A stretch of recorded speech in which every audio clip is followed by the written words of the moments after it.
Here you see me getting ready to brew a nut brown ale. Actually, it's called Imperial Nut Brown, and it's from Brewer's Best.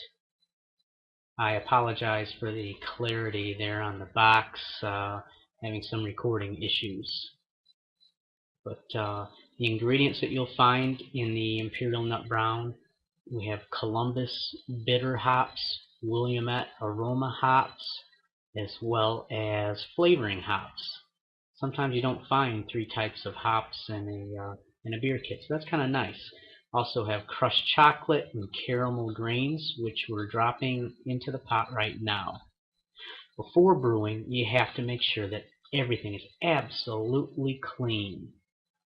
And once we've got these grains in the pot, needs to stay between 150 and 165 degrees. Otherwise you'll leach tannins into the wort, and you definitely do not want to do that. Here are some of the other ingredients. Take a look at. We have malt extract, and that's in liquid form. There's a couple of bottles of that, as well as the dried malt. And here we have maltodextrin.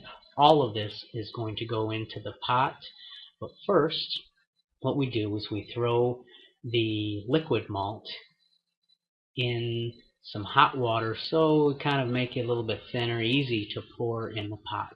At this point we've got the dried malt, the liquid malt, and the maltodextrin in the pot, and we need to get it to a boil, pretty much a rolling boil. And right now you can see that we are starting to boil. So everything is looking good. This whole process takes about, well, for me it takes 3 hours. So first we'll start out and we'll put some hops in there and walk over to the pot, drop them in, and stir. We follow the directions to a T.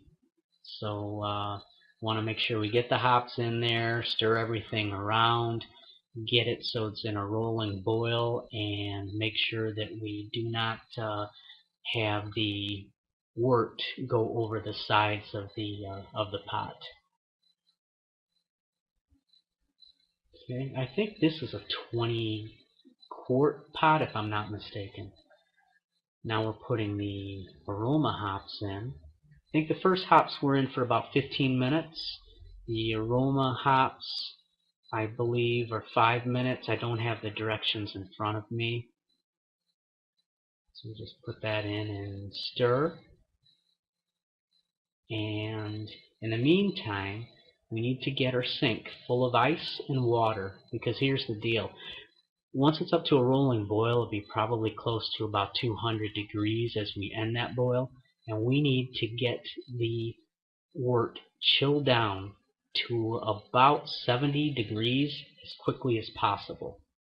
So here we have the wort sitting in the sink, and it starts off at, like I said, very close to 200 degrees, and over a period of about 35 minutes we will get it down to 70 degrees. This is about 20-25 minutes into it. You can also use a wort chiller to cool things off quicker. For the time being, I'm just packing everything in ice.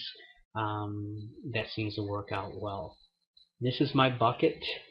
It's well over 6-gallon bucket, and everything is in there now.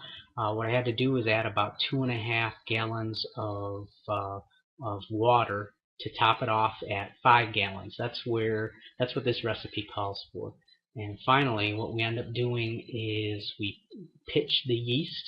So we put the yeast on top of the wort, and then we'll stir it in. We'll close the lid to the bucket, and we'll put an airlock on it.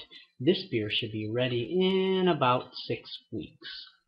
Here we are, about 15 hours later, and you can see bubbling. Very nice. I hope you've enjoyed this video. Thank you.